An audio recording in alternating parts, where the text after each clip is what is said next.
Good morning and welcome to the Sweetwater County Board of County Commissioners regular board meeting for this Tuesday, December 6th. I call this meeting to order, we do have a quorum present with all of our commissioners present here in chambers today. If you would stand and join me in the Pledge of Allegiance and afterwards a moment of silence, please. I pledge allegiance to the flag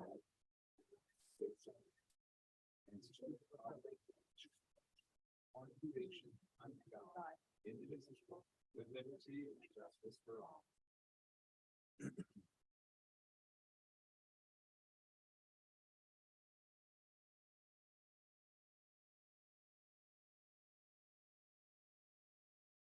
Thank you.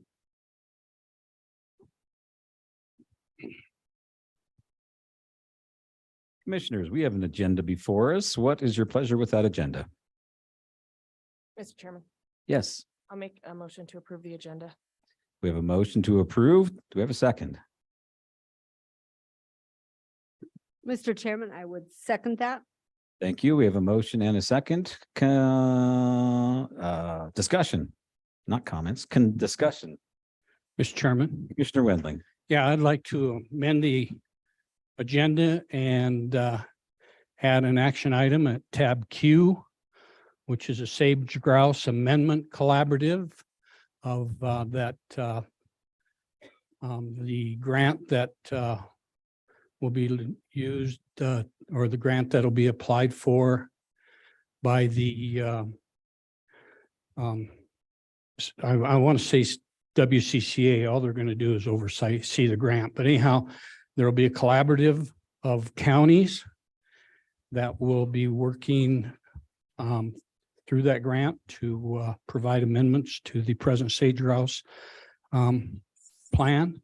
And I believe we should have a discussion and have it in our minutes as well as a vote of joining or not joining that collaborative.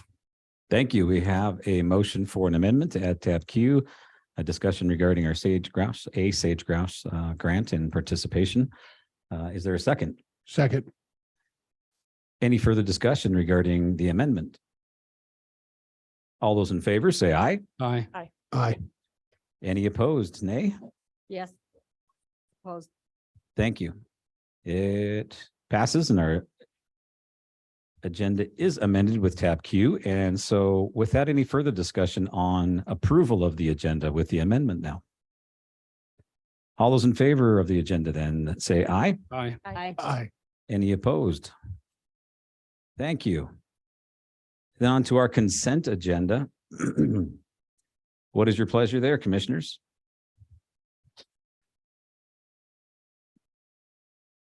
Mr. Chairman, I would make a motion to approve the consent agenda. Thank you. We have a motion. Do we have a second? Second. Motion and a second. Do we have further discussion? Seeing none, all those in favor say aye. Aye. Aye. Aye. Any opposed? Thank you. On to our county residents' comments, concerns, compliments, and all the good stuff that we get. So do we have any county residents who would like to make any comments this morning?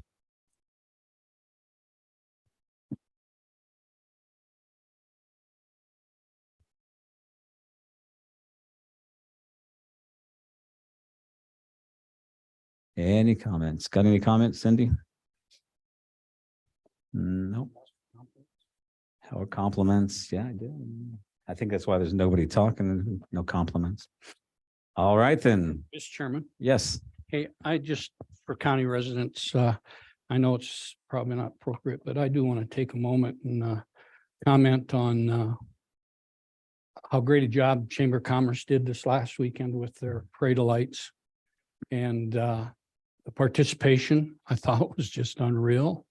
And the amount of people that showed up on the streets to watch that parade is probably as many as I've ever seen before. Nice. And I just think it was great that the people turned out for that parade. And I want to just make sure that, Chamber of Commerce does a lot for this county, both towns and all this are both cities and small towns. And I just think so many times it goes without recognizing Rick Lee and his staff, as well as the board and its memberships for all the things that they do and that. And I just want to throw that in there and tell them thanks. And great job. Excellent. Great comment. Thank you. And thanks for representing us on a cold evening. It wasn't that bad. Well, that's good. Yeah, it was really comfortable in a way. It's in Park City having dinner with my family, and it felt very cold there with the humidity, I guess. So Anyway, any other comments? Excellent. We'll move on to tab B then, and our treasurer, Mr. Barbudo. Report of outstanding county warrants. morning, Treasurer. Good morning, Mr. Chairman, Commissioners. This ought to be a fairly quick matter. You should in your packets have a list of the outstanding county warrants. These are checks that were issued, but that nobody ever went and cashed. And so after a year, we cancel those. And it's incumbent upon the board to make sure that this list of names that you have is published within the minutes of the meeting.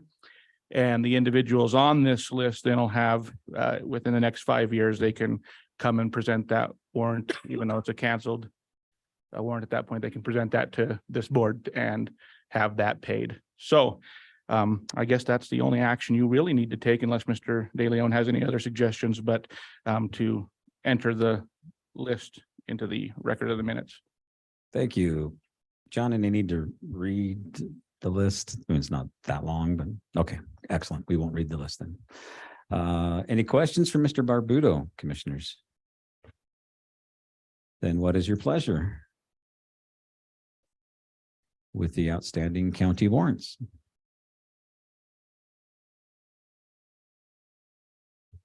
We're on our A game today, Jeff. We are happy to be here and moving right along. Yeah, I'm not in a rush. You take your time. Mr. Chairman, Commissioner Shanefield. I'll make a motion to accept the county warrants canceled per Wyoming State Statute 18-4-106 and have them entered into our minutes. Thank you very much. We have a motion. Do we have a second? Second. Any further discussion? All those in favor, say aye. Aye. Aye. Any opposed? Thank you, Joe. Appreciate that. Thank you. Thanks. Thanks, Joe. On to tab C, request to donate an amplifier. We have Marty Dernovich with us and Tim Knight. Good day. Good morning, commissioners. Good morning. Shorter Good morning, Joe Marty. even. Morning, Tim. So what you have in your packet and what me and Tim are here for, as you know, when we built the Justice Center, the county put in all the AV equipment, both in the county's portion of the building, if you will, and in areas where state agencies are housed and used. Since that time, the state of Wyoming has upgraded their entire AV systems throughout all of their courts. And in doing so, we removed the equipment that was bought under the contract when we built the Justice Center. Tim has had that stuff in storage and has been approached by the city of Green River. Their amplifier had died for their sound system for their meetings. It's on loan to them currently right now. And we are here today to see if the board would be gracious enough to donate that piece of equipment to the city of Green River. And that is your recommendation, correct? Yes. Okay, thank you. Questions, commissioners? Mr. Chairman. Commissioner Lloyd? Yeah, just a question for Tim. And that would be, Tim, you really don't see a reason we would ever need to bring this out into our own as a backup or in different systems and such, correct? Probably not. We do have another amplifier Okay. as well. So, and it's been sitting there for over a year, Okay. just collecting dust. So. Sounds good. Thank you, Tim. Excellent. Other questions? Then what's your pleasure, commissioners, in donating an amplifier? Mr. Chairman, Commissioner Wendling. I'll make a motion that we authorize and approve the donation of the core power amplifier, drive core power amplifier to the city of Green River. Donation. Very nice. Do we need any signatures on there? No, we do not. Excellent. We have a motion. Do we have a second? Second. Any further discussion? Mr. Chairman, Commissioner Wendling. I'd just like to point out that the reason we donate this rather than try and sell it to the city is because the taxpayers have already paid for it once, and there's no reason taxpayers should have to pay for it a second time. So it's very important that we can help them out if we can. Excellent point. Thank you for that reminder. Any other comments? All those in favor, say aye. Aye. Any opposed? Thank you. Thank you. Well done. Thank you, Marty. Thank you, Tim. Thanks, Marty. On to tab D, we have an informational presentation on McKenzie Home Project, a transitional home for single mothers.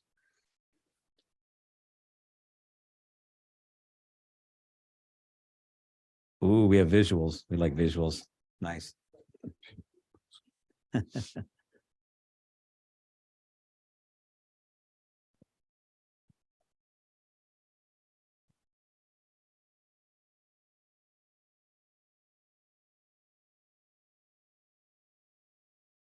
Well done. I don't know what's behind the first one, but we have much of this in our packet as well. So Good morning, Commissioners. I'm here on behalf of the McKenzie home that's going to be going up in Washington Square building that burned down. My name is Carrie Fisher. I serve as the chairperson for the working board here in Green River. Excuse me. Carrie, would you talk into the microphone? Yes.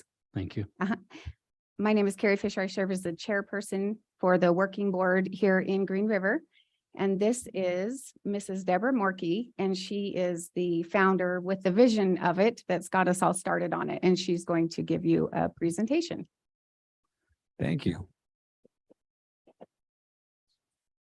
Good morning, Commissioners. Good morning. Thank you for allowing me to come and to present for Carrie and myself. I'm just going to give you a kind of a quick rundown of, first of all, who I am and what the vision is, where it came from, where the name came from, and where we're at right now with this project. I live in Casper, Wyoming. My husband and I have raised 6 children there. We have fostered over 140 children there over 18 years. I was the original director of our Pregnancy Resource Center for 10 years there. I've been a lay chaplain in our community since the 90s and very, very much involved with our community. And we love to do community projects. And recently I have become a real estate agent and part owner of a small business there. So if I'm from Casper, why am I interested in Green River for this project? My husband, his family, his parents, grandparents, and relatives are all from the Green River area. In fact, when we look back, and there were some of them that were like the first sheriff, first fire chief, first librarian. There's also some very interesting characters that rode with Butch Cassidy, but my mother-in-law does not want us to talk about that. So we have quite a history and colorful history in Green River through my husband. My husband and I met in Houston many, many years ago and married and came to Wyoming to visit. And when we did so, I fell in love with Wyoming and we decided this is where we want to raise our children. So we've been here for many years. Interestingly enough, my husband's father is the only one that ever, her parents, only ones that ever left Green River. He had a scholarship. He had a track scholarship that he got to USC, and he and his young wife moved there, raised their 2 boys.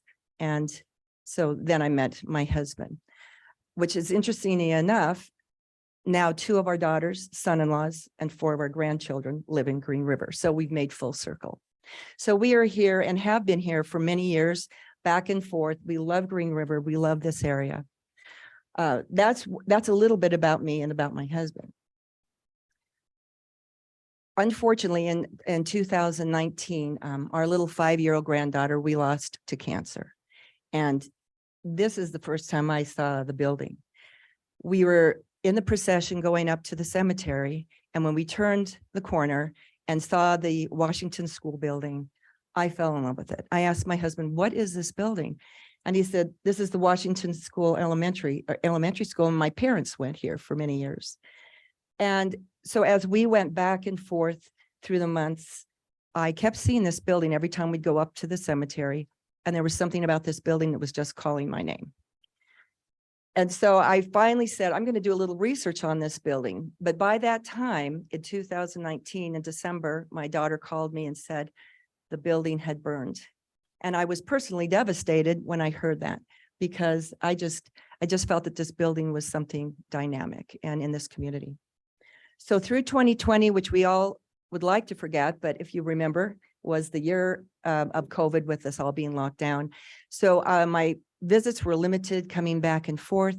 But as I kept coming back and forth and now seeing this building that was beautiful and it was an icon here in the community, now I was devastated along with the community as far as its condition. But I was really frustrated seeing that there was nothing happening to the building. And I realized that I need to do some more research here and find out who the owner is. So I did. And in 2021, I contacted the owner and I said, I'd like to know more about the building. And he told me the history of the building, how he had purchased it, how he used the building. And he was very sentimental toward this building, and so was the community. I went home and told my husband that I said, do you remember years ago when we were raising our children and our foster children, that I felt that our country home outside of Casper would have been a perfect home for a transitional home for single mothers and their children, helping them to become independent and stable individuals? And he said, yes. And I said, I believe that's what this building is supposed to be. So I said, so I want to find out more about it. So Thanksgiving 1 year ago, I contacted the owner. My husband and I were here for Thanksgiving. And I said, would you and your wife be willing to meet us for lunch and talk about the vision for this building? And he said, yes, he would. So this is the condition of the building, as you can see it right now, and it's damaged. And this is the layout of that building. That's where we started about a year ago. Since that time, I want to show you where we have evolved in just a moment. The name Mackenzie, of course, was the name of my granddaughter, and that's what I want to honor, not only her name. I'm in real estate. I sell houses, and I don't want this to be a house. I want this to be a home. So it's called the Mackenzie Home. And not only to honor her, but my granddaughter was born to a single mother. And it was my daughter and son-in-law who adopted her at birth. And then unfortunately found out a year later that she had a cancer that she would not survive. Incredibly enough, my daughter, her mother, her adopted mother, had the same cancer as a child growing up as well. So it's a very unusual situation, and it was very sad for our family. We not only want to honor Mackenzie because of her name and how she affected our lives, but for the fact that she was born to a single mother. I have one of my own daughters that was also a single mother at age 16. And I've met through the years as a foster parent many single mothers. This is a book that I wrote that was published called Murder, Motherhood, and Miraculous Grace. And it is the actual story of what happened. Some of you may remember it in Casper a number of years ago, about a child that went home from foster care and her mother took her life. That child was in our home in foster care. So this is the whole story about that.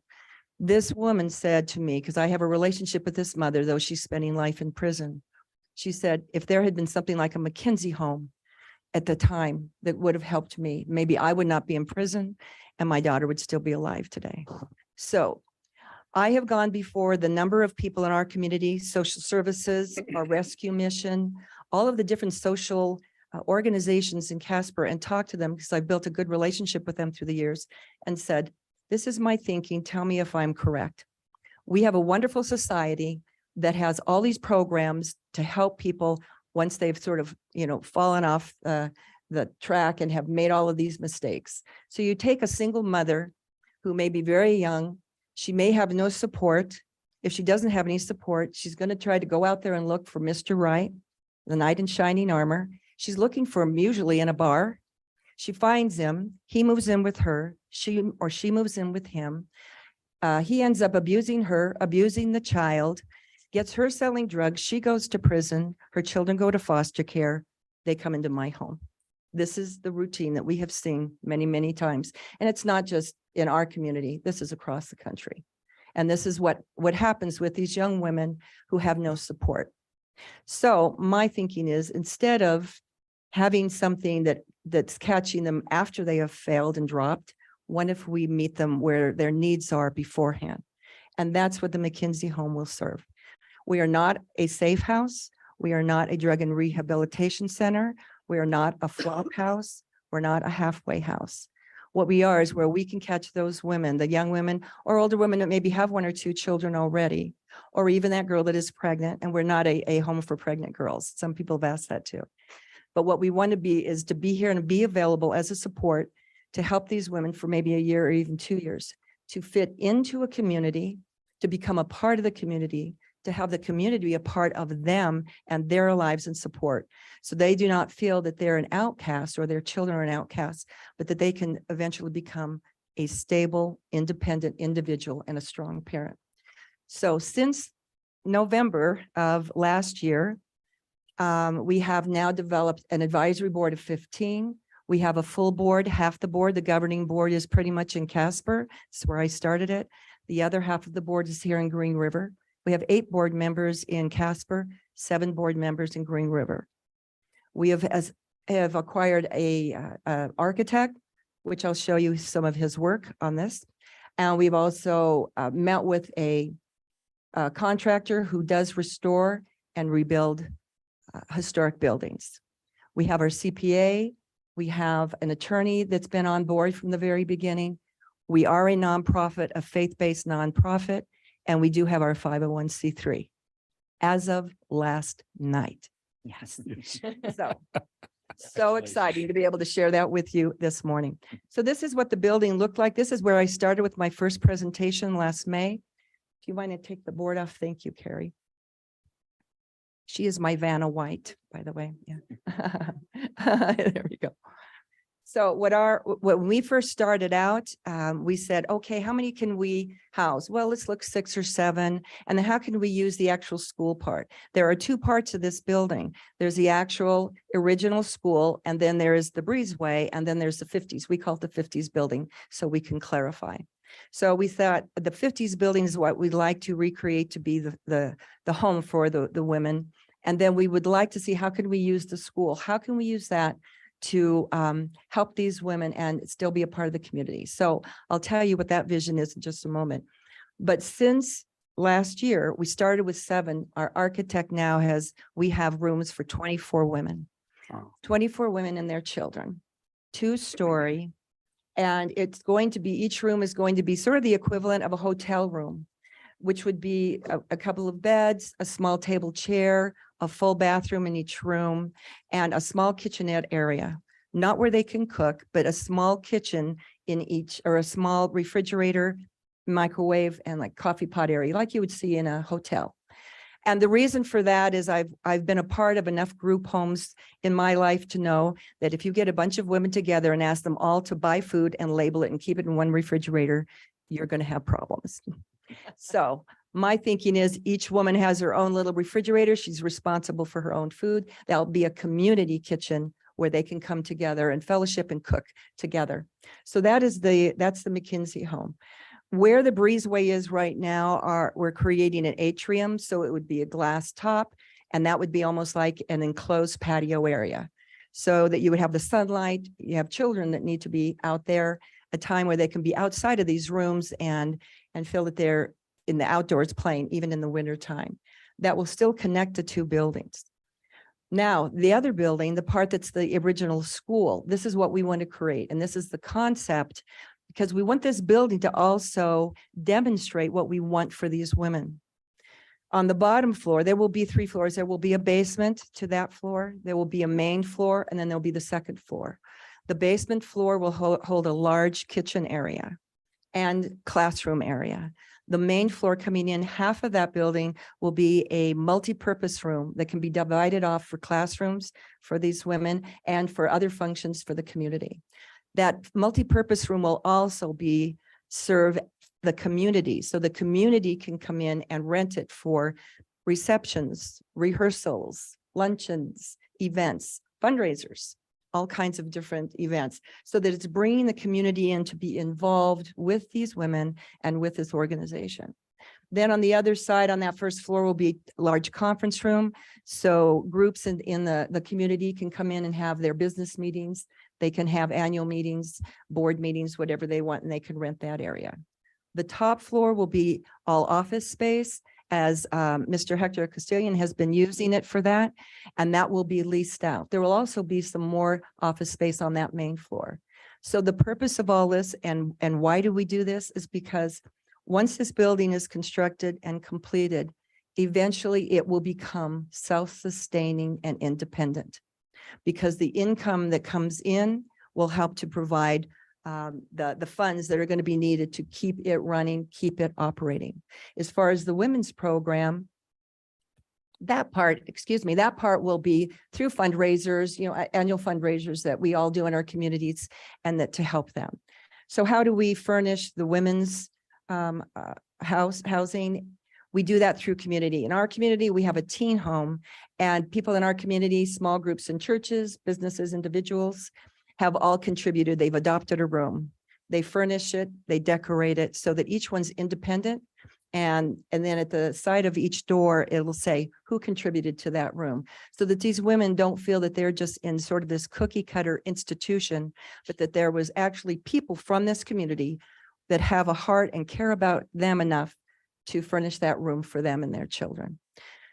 All of the different classrooms will provide opportunity for people, not only in this community, but Rock Springs and other communities, to come in and to teach classes. I've talked to different organizations in Rock Springs and in Green River, as well as in Casper and other places in Wyoming, that said, I would love to come in, do some parenting classes, do some business type of classes.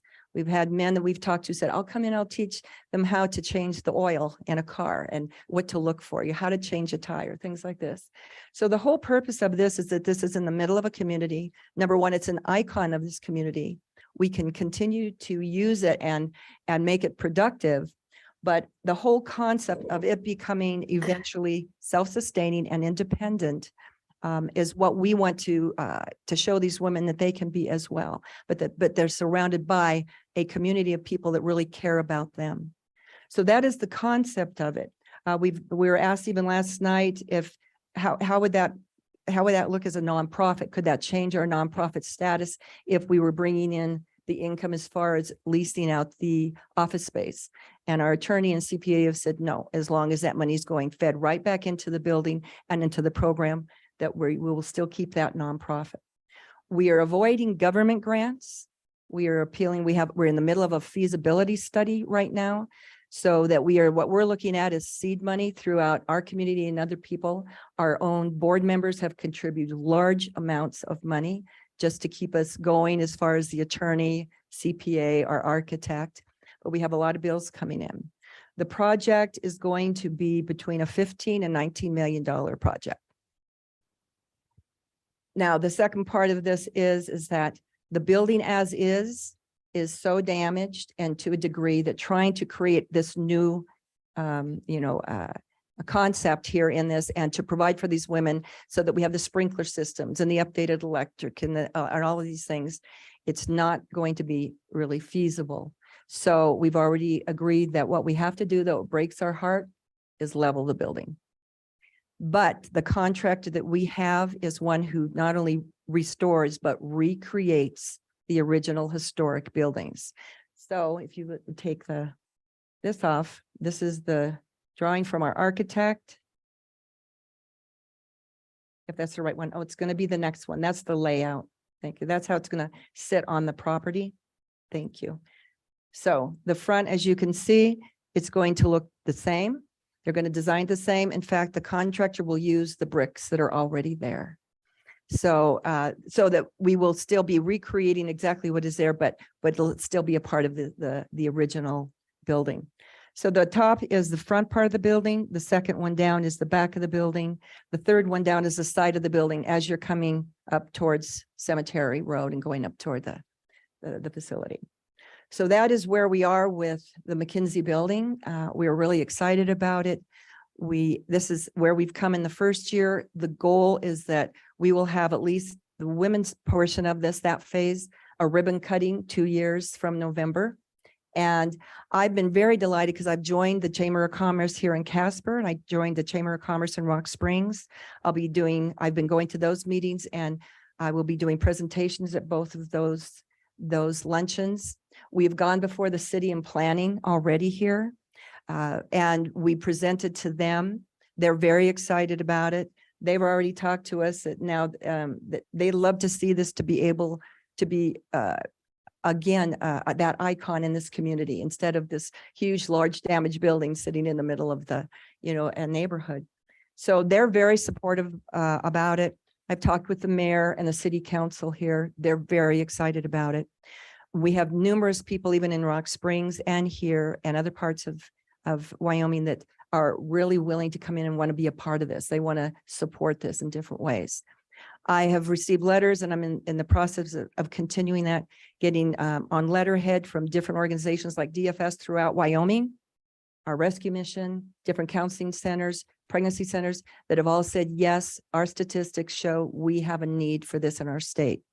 There is nothing like this in our state. Even the Seton House in my own community has now moved up beyond just single parent, single mothers. And so there is nothing like this. And so this is not something, this is a big project that to serve just Green River might be over the top, but it is something that will serve all of Wyoming. I've already talked to people that said, if you build this, we will come. If you build this, we will refer to you, because we need something like this in our state.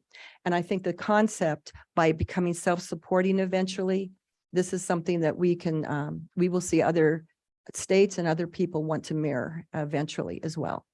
I've heard a lot of great compliments on that idea, and that they said we haven't seen anything quite like this before. So that is our presentation at this time. And I just want to thank you all for your interest and for you allowing us to come and present to you. I appreciate it. Thank you so much. Thank you.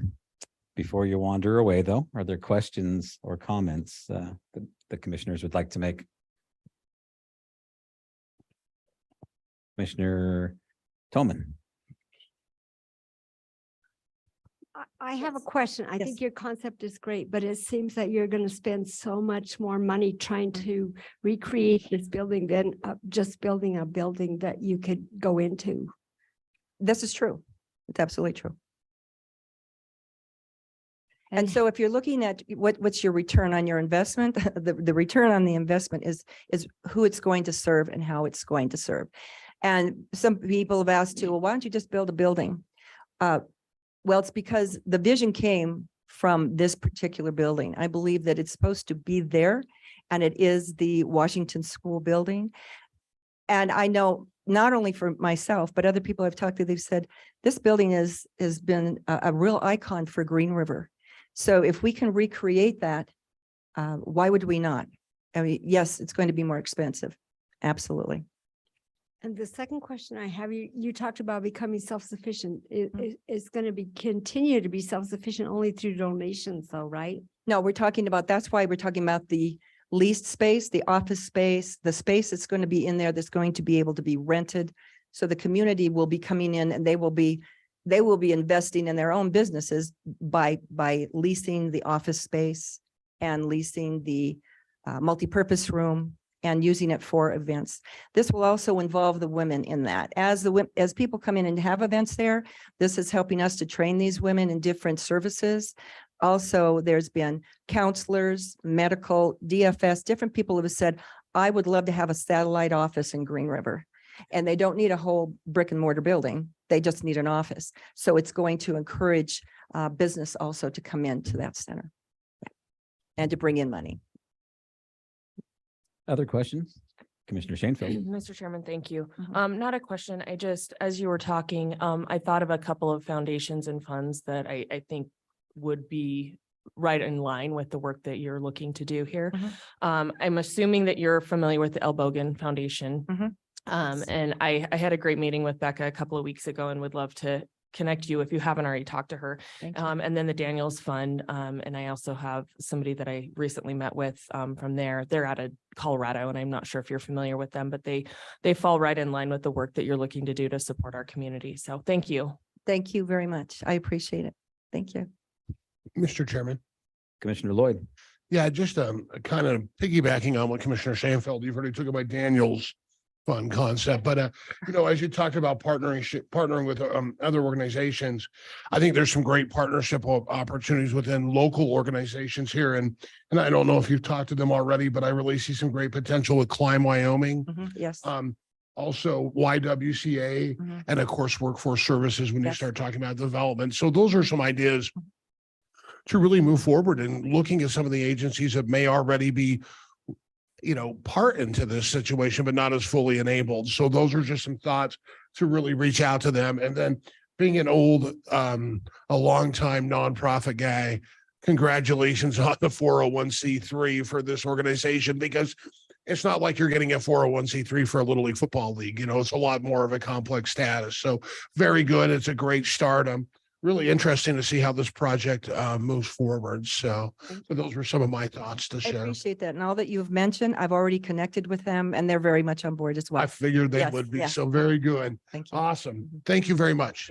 Thank you. Yes. Commissioner Wendling, anything? Yeah, I just think it sounds great. It is a need. I think if we look into our needs assessment that we do for our grant work that comes out of Christina's office, we'll see there's a great need for this through that needs assessment. The other thing that's a great part of that's a need is there's also single men with children. There are, And that's the next level, but that's for another conversation. they but just can't that's- stay at our No, facility. they just can't. But the point is it's not Yeah. just women and children. No, It's this is men, true. also single men with children that need the assistance. But I think it's a great vision. I think it's a great plan. I know the building. I think it's a great spot. And I just wish you the best of luck. And Thank you. Green River will be very fortunate to have that located here in their community, but even better yet, Sweetwater County will Mhm. feel very appreciated. So thank you. Great. Presentation was good. I appreciate that. And just one final comment, if I could, for you as well. I believe, and when I've given presentations, I've encouraged people, I said, there's all things that we have the ability to do within our limits. I'm just one that believes that it's so much more exciting in life to go beyond your limits and to be a part of something so much bigger than ourselves. And I do know, and I understand where you're coming from as far as that building, but that building means a lot, I feel, to this community. And I think to have it reestablished as the McKinsey Home Building at Washington Square, or Washington Elementary School, would just be amazing contribution to not only Green River, but I think to our state. Okay. I just have one more comment. Oh, sure. Do you qualify for any state historic preservation funds, or is it not eligible because you're going to have to raise every, You mean as far as level historic? everything? Yeah. No, fortunately, my daughter-in-law, one of my daughter-in-law is a structural engineer. So she came and checked out the building and she said that was the first thing to find out. And so it is not part of the historical society. And so we were very grateful for that because we would have had many more hoops to jump through. Yeah. And so, no, it is not. And so I we think don't it's a great qualify. vision. It Mhm. just, I see the need for the young mothers that could probably be met with a $3 million building, and you're Mhm. spending 15 to 19 trying to, Sure. I appreciate that you're trying to present something back to this community, but it seems like you're in conflict with the amount of money that it's going to take to build that versus the Sure. need to serve these young mothers. To me, Well, and that's it's a not just- contradiction. Sure, it's not just their building and it's not just their housing. So that's why, as far as being able to now provide, again, the income, more income for them and income that will involve the community. That's where the whole concept and the whole vision comes from. Well, good luck. I It's, appreciate, you know, I appreciate you all. Thank you for your time. Thank Well, you. Got one more comment here for you, Deb. No questions, but I do appreciate this. I'm an adoptee myself and was adopted at a young age. Great life, wonderful adoptive parents, love them. I do wonder if my birth mother had something like this, if my life would have been different. So I appreciate that there's this opportunity for people to have a choice. Thank you. May I Appreciate make that one much. final comment? Yeah. May I make one final comment? Okay. The book that that wrote about the woman who went to prison for taking the life of her young child, went to prison pregnant. She was 5 months pregnant. And so when it was coming time for that child to be born, she asked if my husband and I would adopt that baby. And we did. That's our youngest daughter. So I appreciate the adoption as well. Thank you. Thank you. Thank you. Appreciate your time and effort in making a community of ours just a little bit better, a little bit more special. So that's awesome. On to tab E, we're going to consider the revised 2022 Wyoming Office of Homeland Security Grant Award Agreement. Got Christina Marshall with us, back from the World Cup. Feeling me back in the country. Happy to have you back. We are. Well, after that tearjerker of an ending, now we'll go to some boring bureaucratic stuff. We love it. I'm, Mr. Chairman, Commissioners, I have two agreements for you to consider, and I would like to acknowledge that our sheriff is here, John Grossnickel, our Lieutenant of Special Services, Joe Tomich, and I might as well give a shout out to Jason Mauer. What's your title right now? Okay.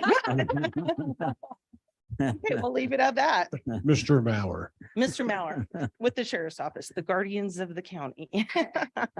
So our first item is the Wyoming Office of Homeland Security previously awarded the county $44,901.48 in federal Homeland Security funding. It was approved by you all on October 18th, 2022. We told you great things about that project. If you remember, it is for the purchase of an X-ray system, which is critical for the detection and identification of improvised explosive devices and other hazardous devices. So unfortunately, after you all approved it, the Wyoming Office of Homeland Security needed to reissue the agreement due to some important language. I've actually compared the two agreements, and it's not so much new language, it's more of a restructuring. In your packet, I have provided the new agreement as well as the original, and you'll mainly see that in the very back of the new agreement is attachment B, and they pulled out all those clauses into the attachment. So apparently that was important enough to redo the whole thing. So, and they never executed that agreement. So as a note, there is no amendment. I'm just asking you to approve this new agreement. Okay, and with that, I'm happy to answer any questions. Or if you want to know more about that X-ray equipment, Joe's here to answer that. Excellent questions, commissioners.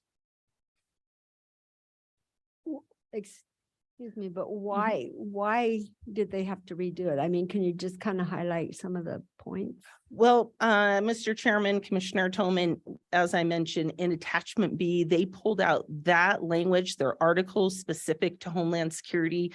They wanted to restructure it. And I suspect that there was a draft one and it went out too soon. That is my hunch. Wow. Jump the gun. From experience, but. Any other questions or comments? Then what is your pleasure, commissioners? Mr. Chairman, Commissioner Shanefield. I'll make a motion to approve and authorize the chairman to sign the revised 2022 Wyoming Office of Homeland Security Grant Award Agreement. Thank you. We have a motion. Do we have a second? Second. Ooh, look at that. Everybody's excited now. Couldn't get one earlier, but now we're going. Any further discussion? All those in favor, say aye. Hi. Any opposed? Thank you, Christina. What else you got for us? Okay, Mr. Chairman, this is my last item before your break and your scheduled break. At this point, I would like to acknowledge that our emergency management coordinator, Emily Covey, is on Zoom with us, and this pertains to her position. So Sweetwater County was awarded $47,465,000 in federal emergency management performance grant funding from the Wyoming Office of Homeland Security. The grant project requires a cash match of 50% that has already been budgeted in the fiscal year 23 grant project's budget. So the purpose of EMPG funding is to assist local governments in preparing for all hazards. The funding will be used to supplement eligible payroll expenses in the Emergency Management Homeland Security Department budget. So I'd like to point out this is for salary and benefits including our health insurance that continues to go up. This project budget was based on information from our HR department, including the unfortunate increased expenses for health insurance. So this will cover actually 100% of the EMPG activities, which is what Emily does. So Sweetwater County also successfully obtained a grant funding that requires no match for a vehicle for the emergency management coordinator. Now that procurement process is actually going to be on the next agenda to discuss because of supply chain issues and timing. So just a sneak preview of what's to come, but it's for the aggregated project. So with that, there is a lot of requirements that Emily has to oversee, and I'm working closely with her on the grant component of it. I'd like to invite her to add anything else if she'd like to. Emily, welcome aboard. Thank you. Can you hear me? We sure can. Okay. First of all, I would like to thank Christina for her help. She's been wonderful to work with and knows everything about grants I've learned. Agreed. I am learning as I go, but I am also finding out there's so many projects and there's so much to do in this position. I'm really excited for the future of emergency management. I've met with the mayor and council people out in Bear Oil. Had never been there before. Oh boy. And I've got great plans for Farson and Granger to include them in exercises and all types of events that we have coming up. So as far as projects, I am trying to be as conservative as I can as far as expenditures. But our biggest value is in getting people involved, and that is what I am working on. Thank you, Emily. Any questions for Emily or Christina? And Mr. Chairman, also our sheriff's department is here again. So Welcome, if they want to Sheriff's say Department again. anything. Appreciate you being here still. Okay. What is your pleasure then, commissioners? Mr. Chairman, Commissioner Wendling. I'll move to approve and authorize chairman to sign the 2022 Emergency Management Performance Grant Agreement documents. Thank you. We have a motion. How about a second? I will second. Here we go. Any further discussion? All those in favor say aye. Aye. Hi. Any opposed? Thank you. Thanks, Christina. Thank you. And I look forward to talking about automobile supply chain next time. That'll be fun. Yeah. Thank you, Christina. Thank you. We are scheduled for a break. Cindy, how you feel about talking right now? No. Okay. We'll do a break then, and we will come back at 9:30. We'll do a 10-minute break back at 9:30.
Call this meeting back to order.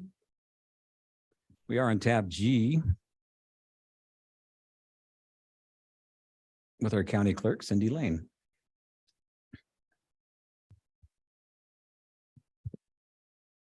Good morning, Chairman, Commissioners. I am here today to talk about Resolution 22-12-CC-01. Due to some information that in the personnel area, I am requesting that this be tabled and discussed in executive session. Good. That sounds reasonable to me. Do we need a motion for that at all? Could I have a motion then? Huh? Mr. Chairman, I would make the motion to table that issue for executive session. Thank you. Do we have a second? Second. Any further discussion? Chairman, Commissioner Wendling. I don't disagree with it going to executive session, but it is a resolution for a deputy county elected position within the elected office, right? Yes, Don't we have another one in another office that, yes. how's that going to be handled? That will be hopefully discussed in executive session. Just for the other one as well. So, Yes.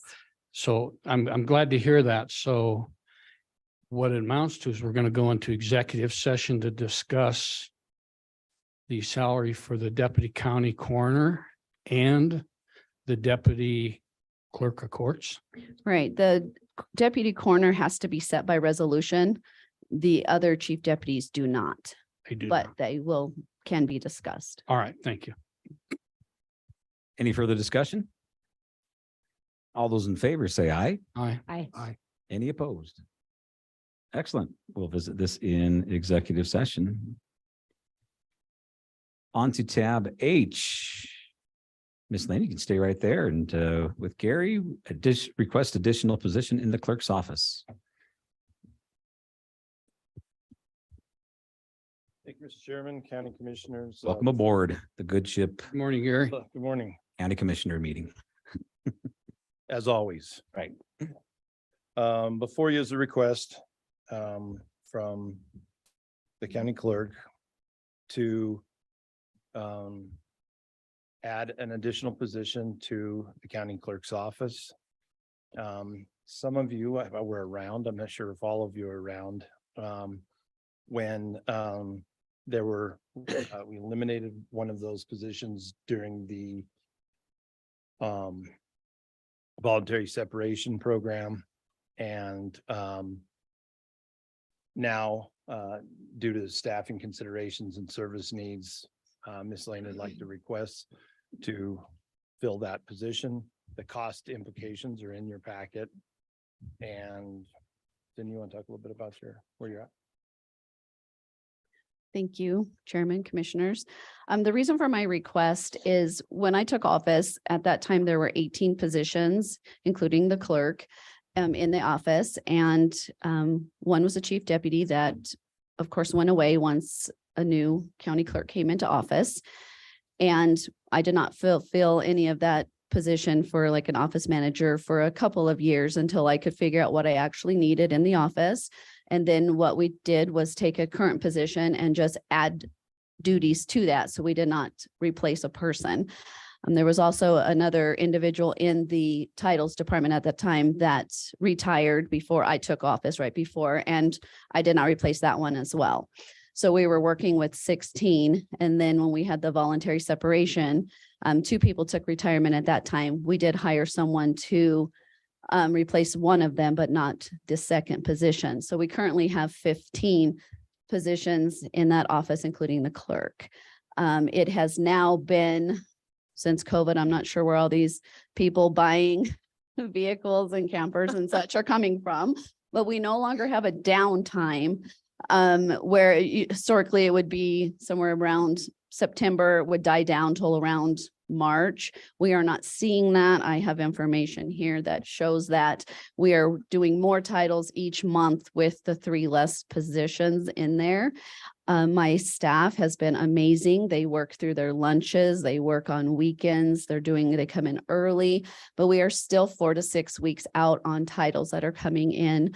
I know sometimes when there's no line, it looks like they're not maybe there's nobody waiting for a title, but that title work gets done. Each title might be 10, 15 minutes at the counter, but it's 30 to 45 more minutes behind the scenes, where before, when there wasn't anyone in line, we could be taking care of those, but now our lines are really long.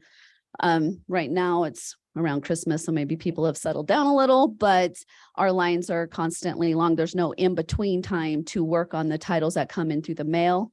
The other day we had, I think, 228 titles dropped off from a company who bought another company. And so they're switching all their titles over. That's 228 titles besides what's already going on.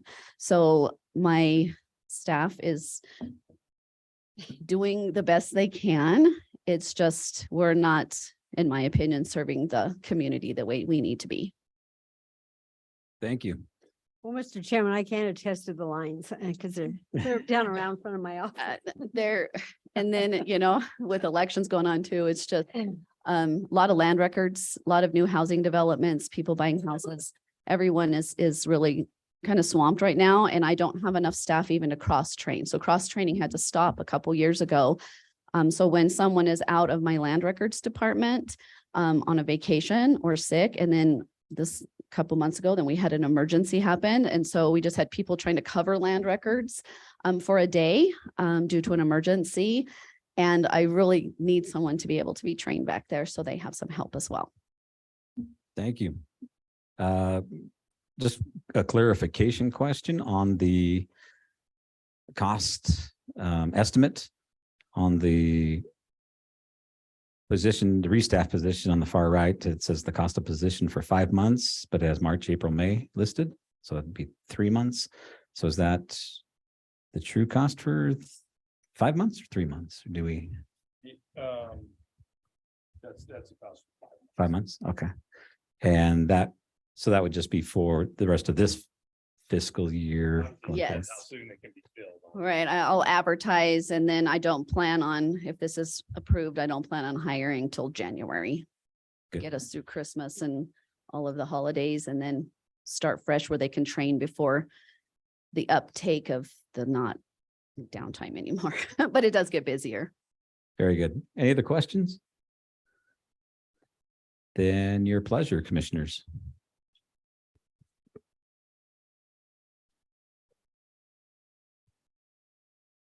Mr. Chairman, I would vote to approve hiring the additional position in the clerk's office, because I think we do have a duty to serve the public and not make them wait undue amounts of time. So that's a motion to And approve. do you have to have authorization to sign anything? Yes, I make a motion to approve the position and authorize the chairman to sign. Thank you. Smooth as silk. Do we have a second? I'll second. Thank you. Any further discussion? Mr. Chairman. Commissioner Shanefield. I would prefer that this, if she's not going to hire until January anyway, be pushed back until we have 3 new commissioners coming in that can evaluate what they're thinking across the board. This is a new position that's not going to be a temporary hire. It's going to be a long-term cost to the county. And I also would like the opportunity, and I assume since it's been a while, that the 2 VSP early retirees that were only replaced by 1, that we've been able to recoup the cost for that for the county. But I'd like to look at some numbers regarding that as well. Thank you for your comments. Other comments?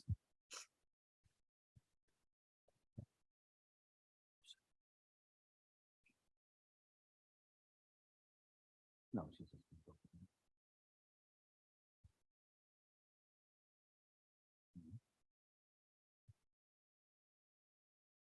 Mr. Chairman, Commissioner Wendling.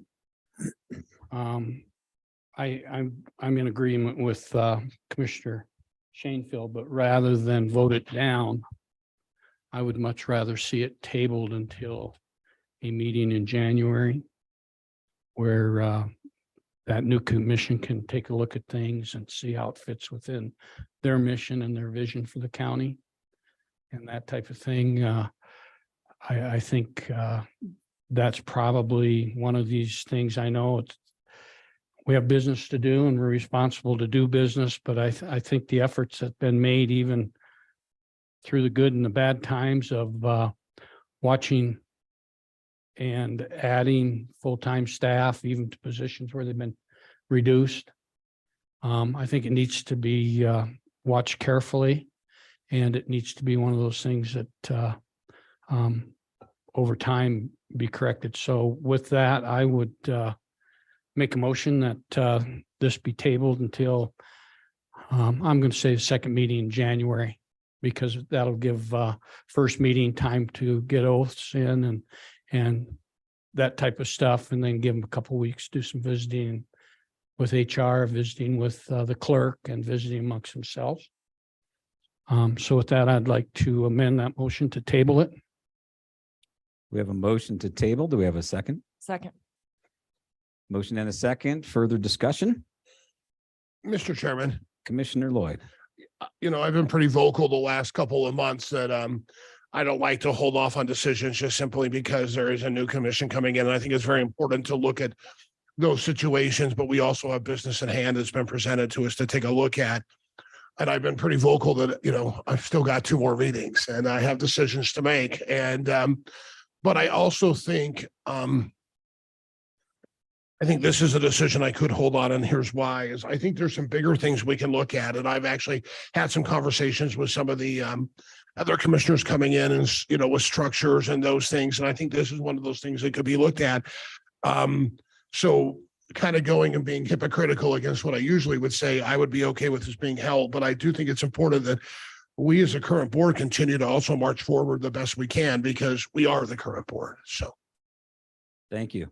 Any other comments? Mr. Chairman, can I make a Point of comment? information, Mr. Chairman.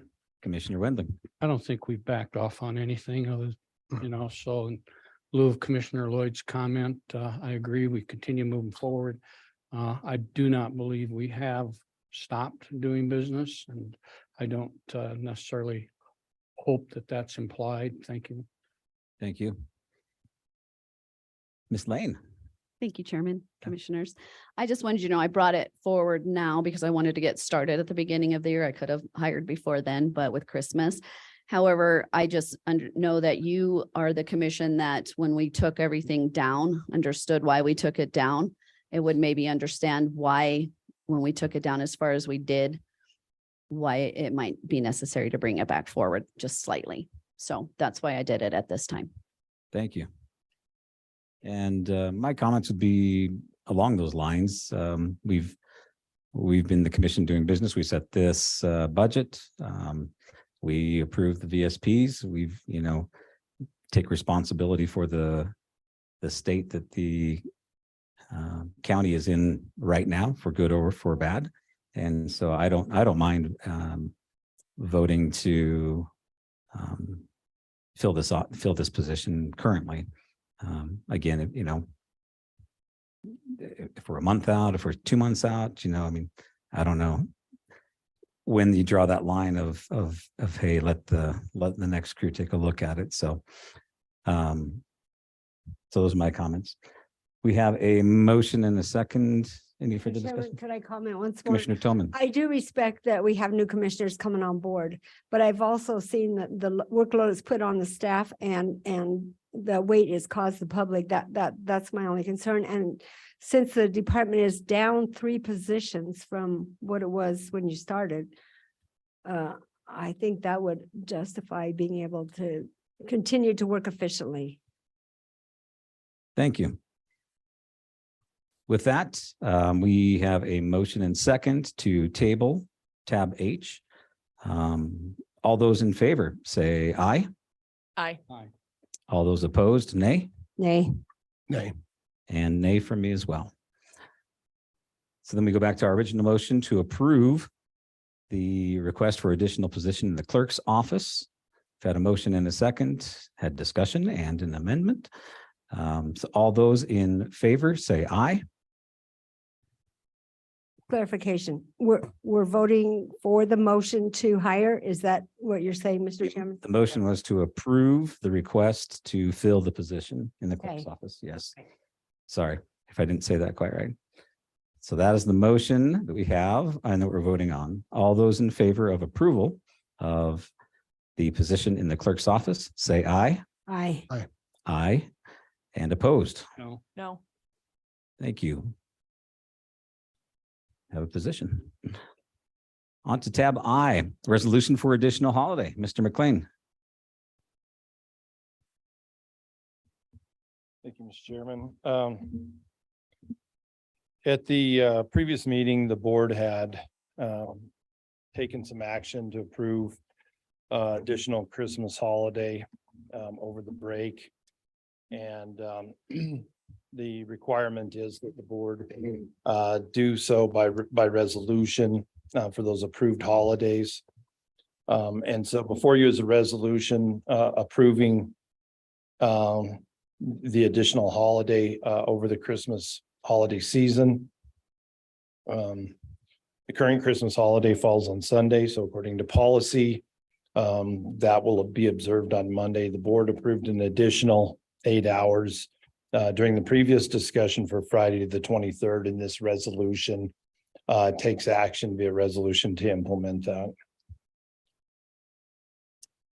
Questions regarding the resolution that we suggested be put forth?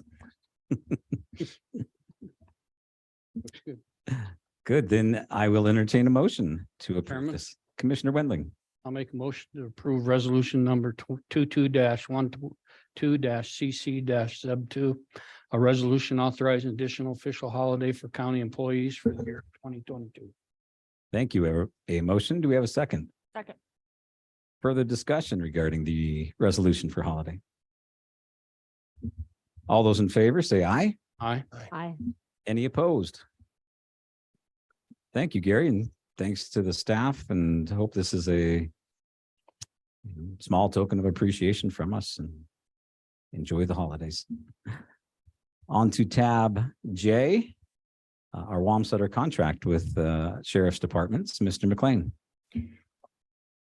Thank you, Mr. Chairman, County Commissioners. Some of you may not be aware, but a number of years ago, the county purchased a house to house a resident deputy in Wamsutter.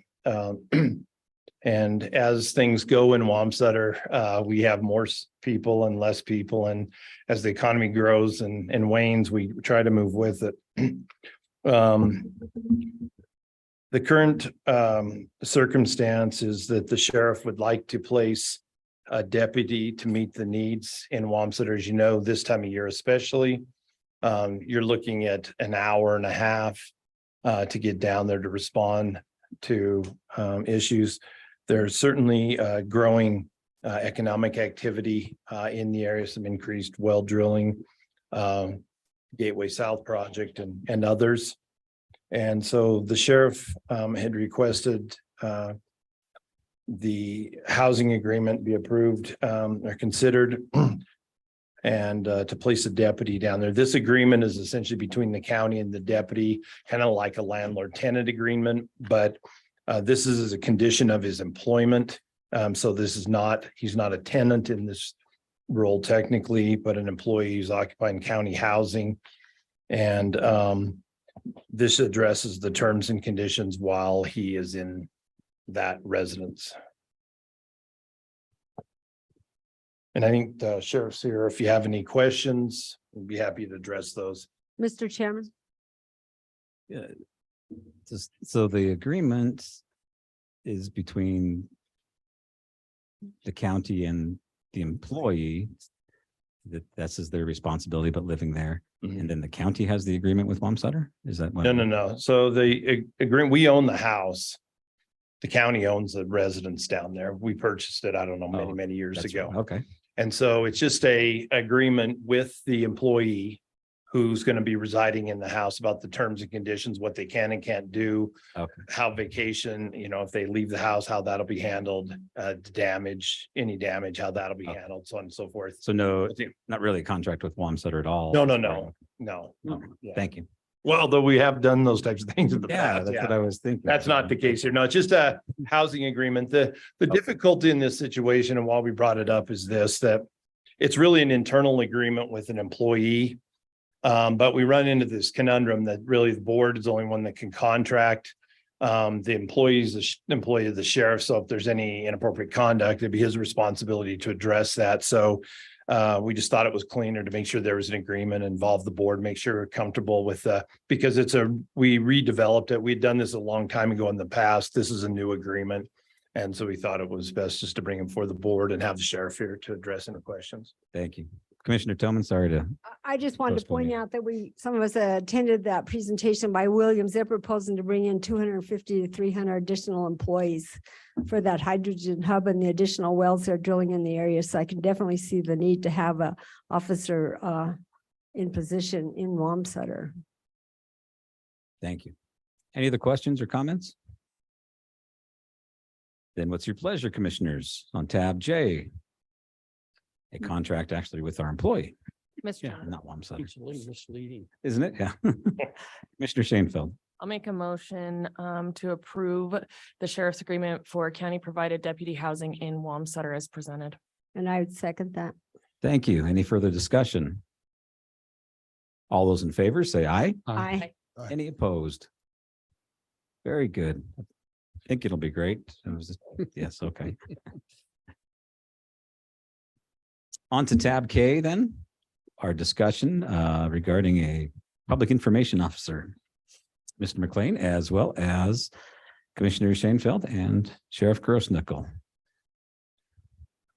Thank you, Mr. Chairman, County Commissioners. Before you is a request. We discussed this issue at the last meeting and not everyone was available. So we postponed that to today.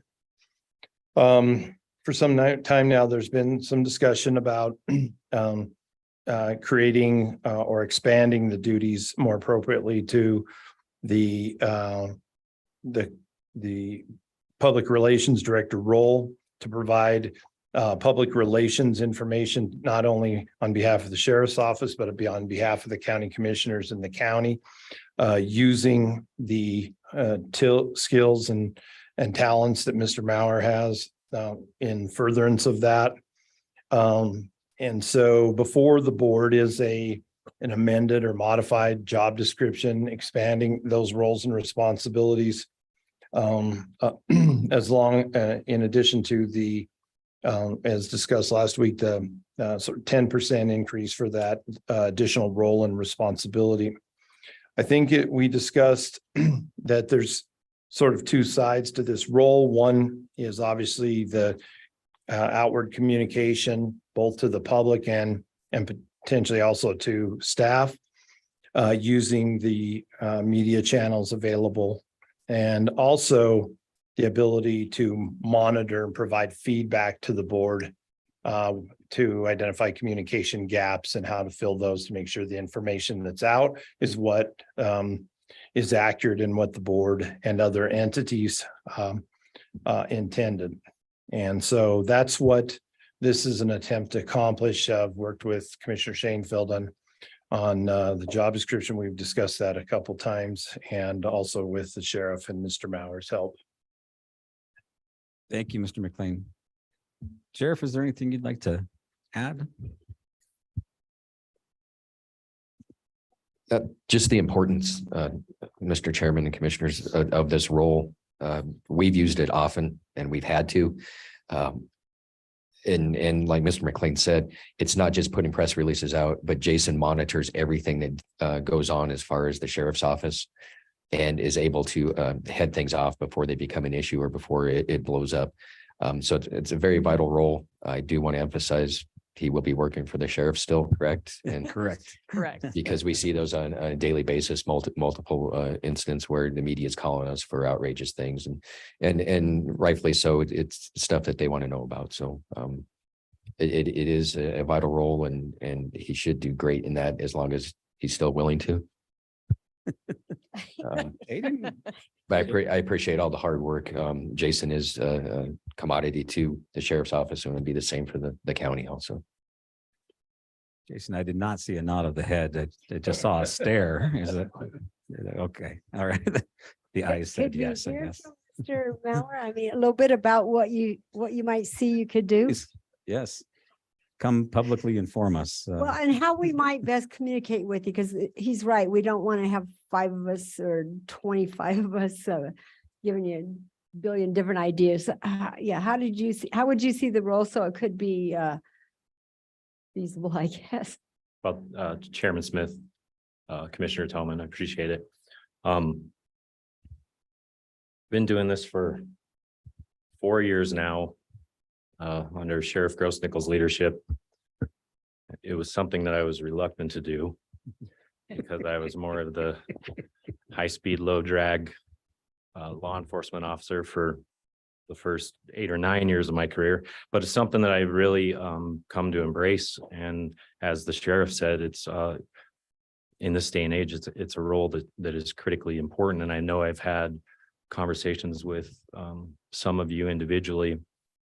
One example where I think, and thankfully, and good for you guys, but I think one example of the importance of the role came with the first failed effort of the specific purpose tax, general purpose tax. And I attribute a lot of the failure to that, just as an outsider looking in, to just miscommunication and or a lack of communication, or failed to communicate. So, and then I think Commissioner Wendling and I definitely firsthand experienced the importance of a role like this during our time at the Emergency Operations Center during the pandemic. So to answer your question a little more directly, I think it's a multi-pronged approach. It's, as the Sheriff said, part of, I think, why I become good at this is just because I keep my ear to the ground and I network with a lot of people, and I try to use my 15 years experience in law enforcement, my graduate education in politics, and I more often than not try to, it doesn't always work out, but I try to head things off before they become an issue. So the approach would be, you see a lot more of me. I would come to know what's important to you and what's important to you as a body and what's important to some of our department heads, and spitball ideas together as to how we might better represent the county to the public, and how we might better represent some of our departments to our employees.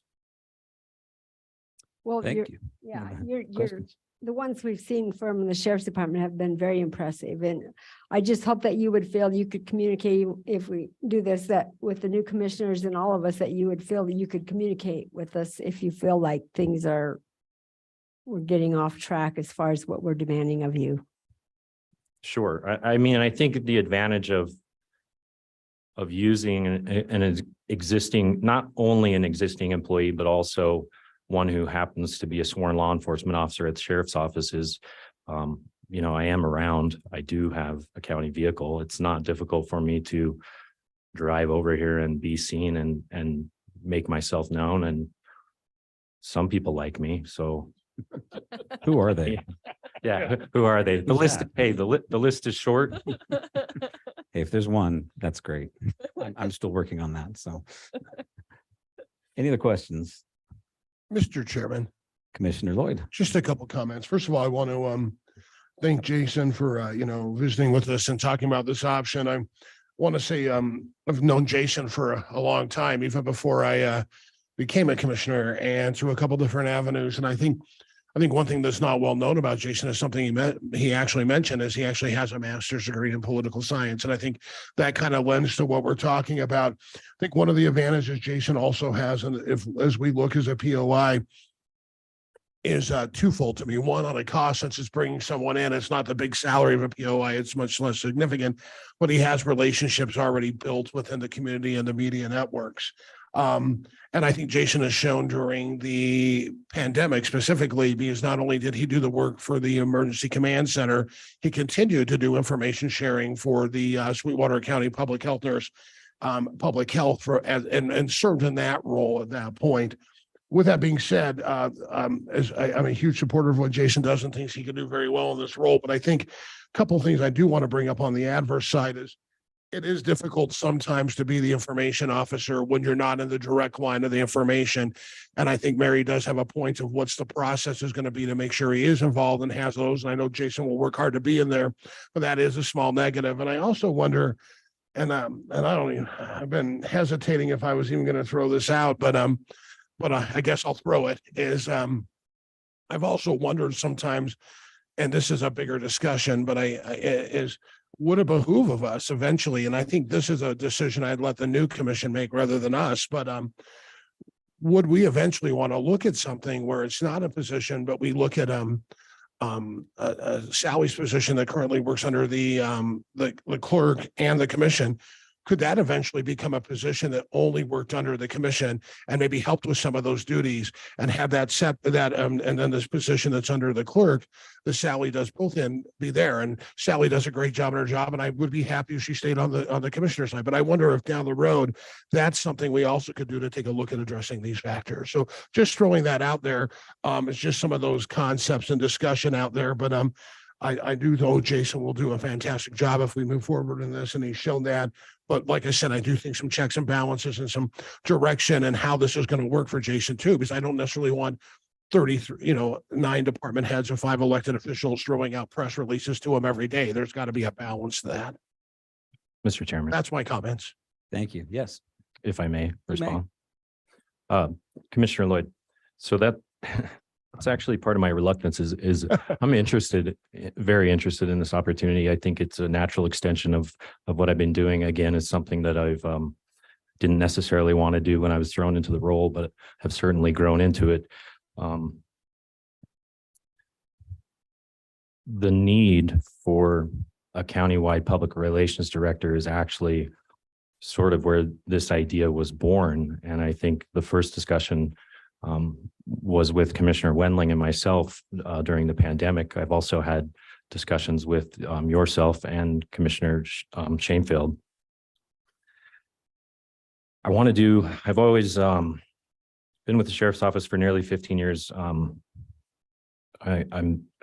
loyal by default to Sheriff Grossnickel for his vision of the public relations role at the Sheriff's Office and what we've been able to accomplish specific to the Sheriff's Office with that role. It gives me the confidence to know what's possible, expanding that role. But it's one concern that I share with Commissioner Lloyd is when I read this, because I'm also a sworn peace officer. I manage our agency's policy management system. I'm an investigator on our professional standards unit. And I have to maintain ongoing training to keep my peace officer certification. So when I read the public relations director, the job description as presented and proposed to amend my existing job description, it is exactly what I envision as a full-time role for a countywide full-time public relations director who's not also a law enforcement officer or someone else with additional duties. And that's part of my concern is, and I think we can work through it, but as you mentioned, okay, if it starts to take off and be successful and the county sees value in it, and now I have the phone ringing 30 times a day, hey, will you do this? Hey, will you do this? Hey, will you do this? Well, that was one of the concerns that I have as presented is I work for the sheriff right now, and that's always going to take precedent. But again, I think it's a move in the right direction. I think everyone agrees the need is certainly there. And I'm willing to take a chance and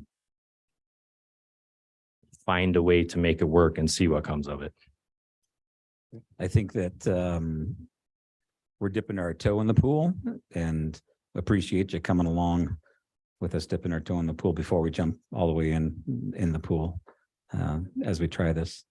So Commissioner Shanefield, before I defer to you, I will point out that I will expect a motion to table from you because we wouldn't want to add something new with a new salary before the next commission comes, but just kidding halfway. Mr. Chairman, Commissioner Shanefield. this is something we've been discussing as a commission for years.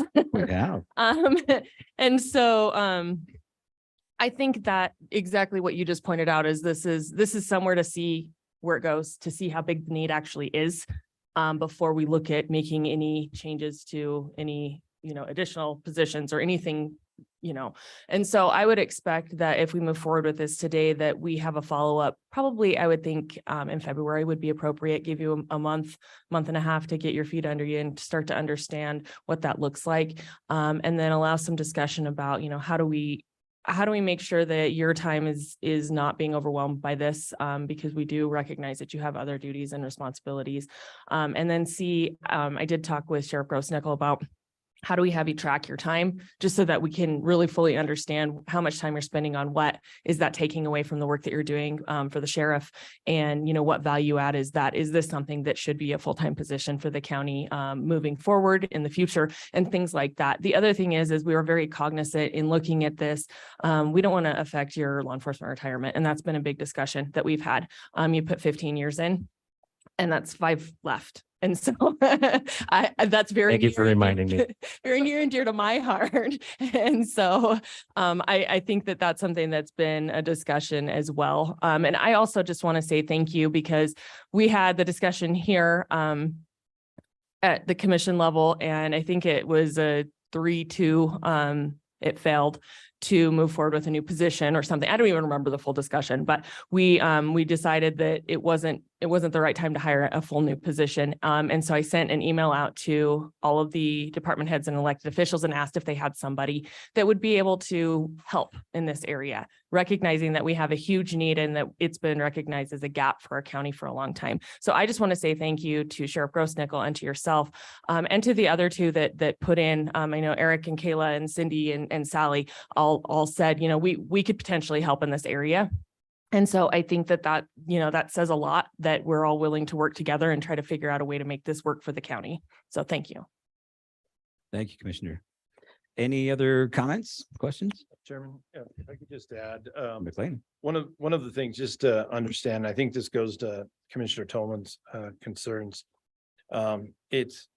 It's completely unrealistic for anyone in Jason's role to understand every single operation where they're at in the department. So, and we saw this during COVID. We've seen this in various areas that he's helped out in the public works area when we've had those. And in working with him, we take some responsibility to try to make sure and funnel and get the information that's critical, and to try to assist him in getting up to speed in that regard. It's not just handing over and saying, hey, you're on your own. It's incumbent upon all of us to really work on that level of coordination, and really for Jason to help use his talents to refine that to help develop a process.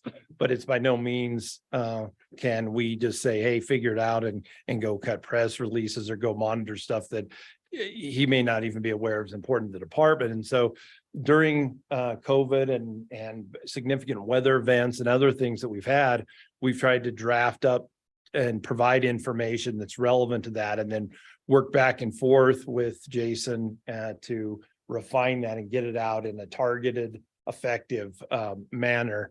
And by doing that sort of teamwork approach on that helps minimize the administrative demands on there. So that's going to be a challenge for the rest of us moving forward at all. But that's kind of, to date, I think a fair estimate of how we've approached this role, is using the expertise, but also supporting it by providing a lot of the information that's needed to assist him in that effort. Mr. Chairman. Yes. If I may. To Mr. McLean's point, he's absolutely right. I deal with it at the sheriff's office every day. Hey, we want to do this. Hey, we want to do this. Well, what's that? Because I don't know.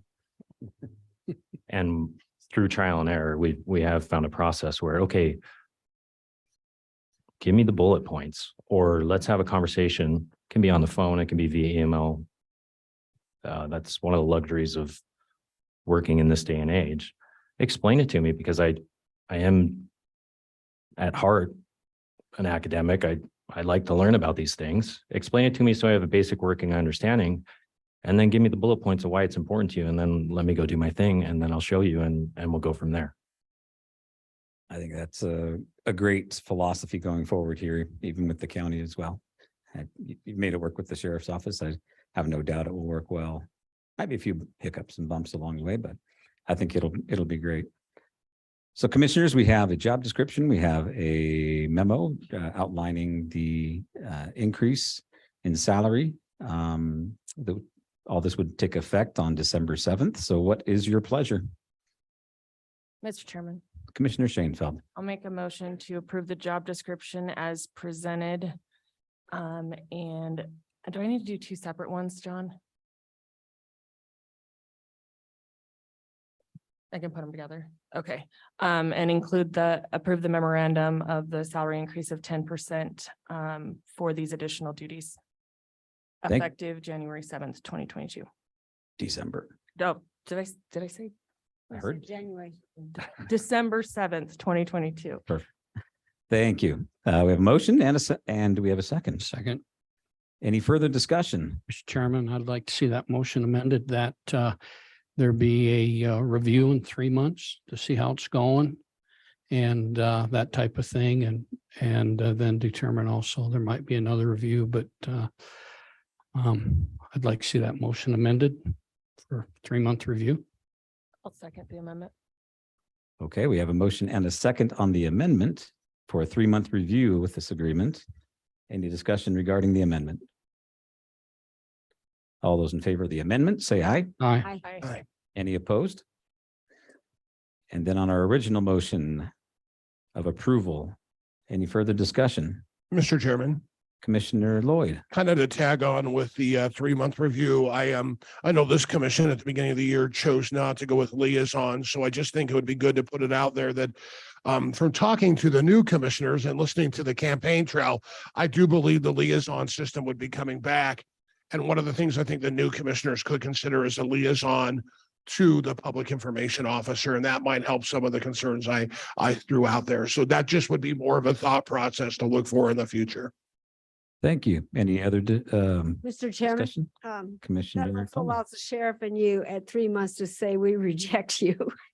If you don't feel that it's working. They get a vote as well. I just want it understood that you have a say in this and we want to hear you. And I'm sure the new commissioners would agree with me on that point. Thank you. Any further discussion? Mr. Chairman, Commissioner Wendling. thank you. I will be voting in favor of this. I think it's a good way to start for a public information direct for the county. There is a need and there is a gap. And most organizations aren't fortunate enough to have an individual that has the skills and the abilities that Officer Mauer has to do this type of job. Or are we fortunate enough to have a sheriff that's a team player and understands the importance and is willing to work and with us as well as Officer Mauer to make this work and make it successful. And of course, as you see, as things are presented in the job description and the change in salaries, it's very obvious HR sees the importance of it as well. So I want to thank all those individuals for their work on this, as well as Commissioner Shanefield. But I also want people to know that Mr. Mauer has proven himself over the last 3-4 years of having the ability and the willingness to make things happen in a timely manner and in a professional presentation. So I will be voting in favor of this for those reasons. Thank you. Thank you. Then all those in favor, say aye. Aye. Aye. Aye. Any opposed? Thank you. Congratulations, I think. Congratulations. Good luck. Thank you, Jason. On to tab L. Mr. Legursky with a resolution and final decision to create and establish the public right of way. And I'm not going to read all that. It's in the minute. It's Just in a bunch the of letters agenda and if you- It is. So southwest, this and that tract of this and that and northwest. It's all defined in resolution. It is there. Thank you, Chairman Smith. What you have before you is a resolution and final decision to create and establish a public right of way on what is known as Clay Basin Road. As you guys remember, 6 months ago, when the bill was passed, a federal bipartisan infrastructure bill was passed, the state of Wyoming got money to do what they call off-system bridge improvements. And the counties in the state all got told by YDOT which bridges we're going to replace. Two of the bridges that we need to replace in the county were our two worst bridges, which makes sense because YDOT does inspect those bridges, so they know as well as we do what are the worst bridges. The first bridge is called the Gaston Bridge. It's up on Big Sandy on Blue Rim Road. There's no problem there because there was an existing right of way. As you guys remember, on this road, we did not have an existing right of way across this private landowner's land, even though we had a bridge built there in 1930 and we rebuilt it again in 80 something. There was not a legal right of way. So what we ended up doing along with the attorney's office is going through the state statute process to establish the right of way along that whole entire corridor. We do have it from BLM. We do have it from the state, but there was one private parcel that did not have a current right of way on it. The state statutes provide a way to do this. It's listed out in the resolution exactly how we did it with the county clerk's office, sending out notices, putting in the paper, doing a full survey, all the different things that are in there. And this is the final step in codifying that right of way. So we actually have a right of way along that section of roadway. Very good. Questions for Mr. Legursky? Excellent. Oh, Yes, I go did ahead, get Commissioner a Thomas. call from Pat Baker in the area and I asked him to call you. Never did. I think he's fine with it. I just tried to explain to him. Yeah, and what it was is it was, it was posted and everything. And then if you were in the along one of these tracts of land or things, you actually got a certified letter from us that you could call. So Thank you. Any other questions?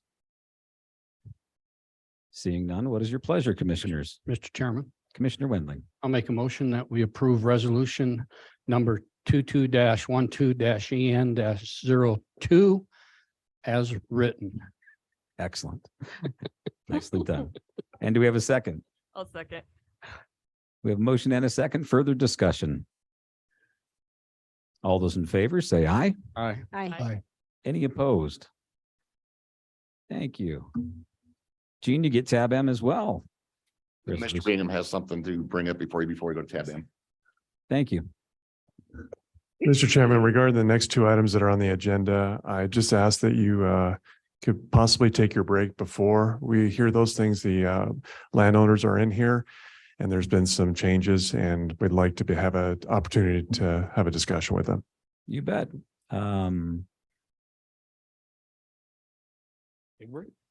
Yeah, we're a little ahead of schedule. We can do that. 10 minutes. Let's go 10. That's fine. 10:30. We will take a break then until 10:30. Is that long enough? That's perfect. Thank you. Okay. All right. We are in recess until 10:30. Barry, can you need an office?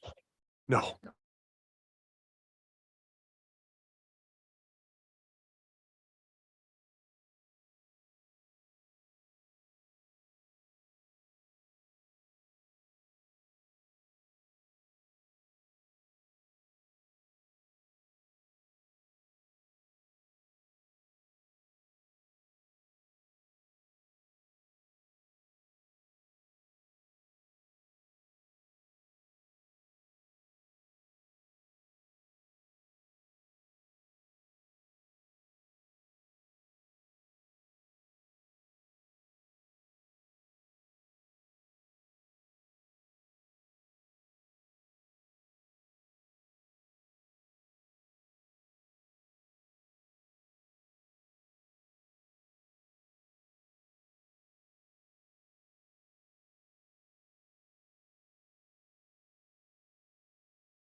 Call this meeting back to order. And Mr. Legursky, what do you have for us regarding tab N and I guess, excuse me, M? On tab M, I would ask that you postpone this tab. The reason being is there's still one minor item that hasn't been cleared up today. We were hoping it got cleared up late last night, but it hadn't on the road. So I don't want you guys to officially accept maintenance on the road until this one item has been cleared up. Oh. What, one meeting, two meetings? I'm hoping the 20th. The brooms literally should be out there this afternoon to pick up the rest of the chips. We were hoping they would be out there yesterday afternoon, but they weren't. Wow. So we got one item of they have to sweep the chip seal. Is all. Mr. Chairman, Commissioner Wendling. I'll make a motion. We postpone tab M, which is the resolution for Ranch View Estates. Well, resolution 2212 EN -ZEBO, Ranch View Estate Phase 1 final acceptance of subdivision and maintenance of Firehole Basin Drive, Branding, Iron Drive, and Sage Brush Drive. Is that correct? That's correct. Thank you. We have a motion. Do we have a second? Second. Any discussion? All those in favor, say aye. Aye. Any opposed? Thank you. Thank you. Mr. Bingham. Thank you, Mr. Chairman. So in line with that, because we do still have an outstanding item, we're going to actually ask for a partial release of the letter of credit that's included with your packet. So we have a letter of credit right now that's held by Rock Springs National Bank for the amount of $70,387. So this is going to be a lengthy motion, Mr. Chairman. So I have provided it to Deals. Sally, but I'm just going to state this is what I'm going to be asking for. And I did email it to all the commissioners. I'm going to ask for a motion to release a letter of credit in the amount of $70,000, conditioned upon the applicant for Ranch View Estates providing a substitute letter of credit in the amount of $10,000 for the purpose of financial assurance for the subdivision warranty period to complete the outstanding road maintenance items identified by the Sweetwater County engineer. Mr. Chairman, that's what I'm asking for. Hopefully what can happen is all these items get resolved in the next couple of days. And then we're accepting the road at the next commissioner meeting and releasing the remaining letter of credit, the substitute letter of credit. So that's what I have, Mr. Chairman. Thank you. Questions for Mr. Bingham? What is your pleasure then, commissioners? Mr. Chairman, Commissioner Shanefield. I'll make a motion to release the letter of credit in the amount of 70,000 conditioned upon the applicant for Ranch View Estates providing a substitute letter of credit in the amount of $10,000 for the purpose of financial assurance for the subdivision warranty period to complete the outstanding road maintenance items identified by the Sweetwater County engineer. Period. Nicely done. And is there a second? Second. Oh, you don't want to repeat the whole thing? Okay. Any further questions, comments? All those in favor, say aye. Aye. Aye. Any opposed? We appreciate the work out there. Sorry, it's not quite getting there. Sounds like it is though. Yeah, you're right, knocking on the door. So keep up the great work. We do appreciate it out there in the development. So much appreciated. Thank you. We had a break. Do we need another break? Good. Let's keep going.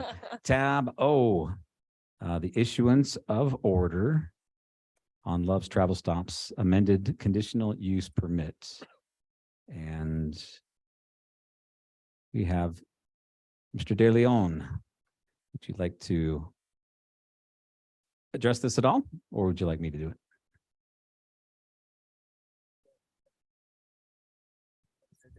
Additional to address, but I think that you have an order in front of you, and if you are ready, that you could receive a motion. Thank you. Then I will, this is not all from me, but I like all the help I can get. So I will entertain a motion to find that the Rose Rock Holdings LLC amended conditional use permit, or CUP, is not in compliance with the requirements of the Sweetwater County 2015 zoning resolution and issue the findings of fact, conclusions of law, and order for the decision. So to clarify your vote of yes or yay here would be to find that this is not in compliance. So your yay vote is really No. no. Thank you.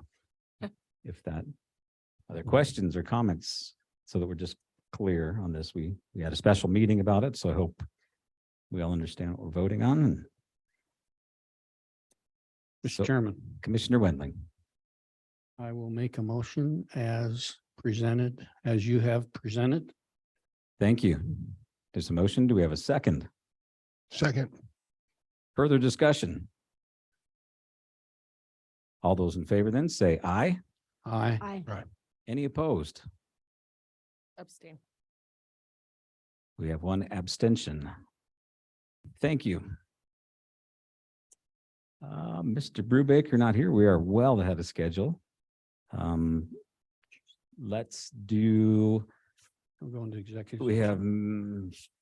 5 items in executive set. We have quite a few items. So let's do executive session. And then for some of those items, Mr. Brubaker is one of those in executive. So when he arrives, or after we're finished with the items not involving him, we will come out of executive session, have his public presentation on the regional airport update, and then we will reconvene in an executive session to hear from him as well. So I'll entertain a motion to go into executive session. Mr. Chairman, Commissioner Wendling. I'll make a motion to go into executive session for legal, real estate, and personnel. Thank you. We have a motion. Do we have a second?